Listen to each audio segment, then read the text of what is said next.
ದಾವಣಗೆರೆ ನಗರದಲ್ಲಿ ಪ್ರತಿ ವರ್ಷದಂತೆ ಈ ವರ್ಷವೂ ಸಹ ಮಹಾಶಿವರಾತ್ರಿ ಹಬ್ಬದ ಪ್ರಯುಕ್ತ ನಗರದ ನಿಟುವಳ್ಳಿ ಶ್ರೀ ದುರ್ಗಾಂಬಿಕಾ ದೇವಸ್ಥಾನ ಸಮೀಪದಲ್ಲಿರುವ ಈಶ್ವರ ದೇವಾಲಯಕ್ಕೆ ಸಾವಿರಾರು ಸಂಖ್ಯೆಯಲ್ಲಿ ಭಕ್ತರು ಶಿವನ ದರ್ಶನ ಪಡೆಯಲು ಆಗಮಿಸಿದ್ರು. ಇದೇ ರೀತಿ ನಗರದ ವಿದ್ಯಾನಗರದಲ್ಲಿ ಶ್ರೀ ಈಶ್ವರ ಪಾರ್ವತಿ ಗಣಪತಿ ದೇವಸ್ಥಾನದಲ್ಲೂ ಕೂಡ ಭಕ್ತರು ಹೆಚ್ಚಿನ ಸಂಖ್ಯೆಯಲ್ಲಿ ಪಾಲ್ಗೊಂಡಿದ್ರು. ವಿವಿಧ ಸಾಂಸ್ಕೃತಿಕ ಕಾರ್ಯಕ್ರಮಗಳನ್ನು ಕೂಡ ಆಯೋಜನೆ ಮಾಡಲಾಗಿತ್ತು. ನಗರದ ಸರಸ್ವತಿ ಬಡಾವಣೆಯ ಶಿವಧ್ಯಾನ ಮಂದಿರದಲ್ಲಿ ಖ್ಯಾತ ಗಾಯಕಿ ಅರ್ಚನಾ ಉಡುಪ ರಸಮಂಜರಿ ಕಾರ್ಯಕ್ರಮ ಆಯೋಜನೆ ಮಾಡಲಾಗಿತ್ತು. ಕಾರ್ಯಕ್ರಮದಲ್ಲಿ ಹೆಚ್ಚಿನ ಸಂಖ್ಯೆಯಲ್ಲಿ ಪ್ರೇಕ್ಷಕರು ಉಪಸ್ಥಿತರಿದ್ದರು. ಶಿವರಾತ್ರಿ ಹಬ್ಬದ ಪ್ರಯುಕ್ತ ಬಹುತೇಕ ಮಾರುಕಟ್ಟೆಗಳು ಹೂ ಹಣ್ಣು ಹಂಪಲಿನ ವ್ಯಾಪಾರ ಕೂಡ ಜೋರಾಗಿ ನಡೆದಿದೆ. ವರದಿ ಸೈಯದ್ ಶಾಮೀರ್, ಎಬಿ ನ್ಯೂಸ್ ಕನ್ನಡ, ದಾವಣಗೆರೆ.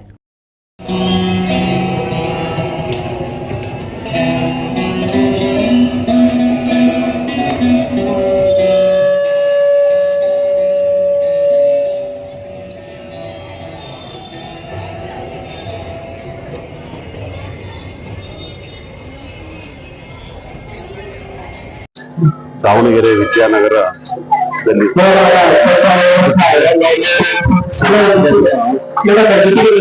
ಮನೆಯಿಂದ ಬಂದು ಬೆಳಗ್ಗೆ 3 ಗಂಟೆ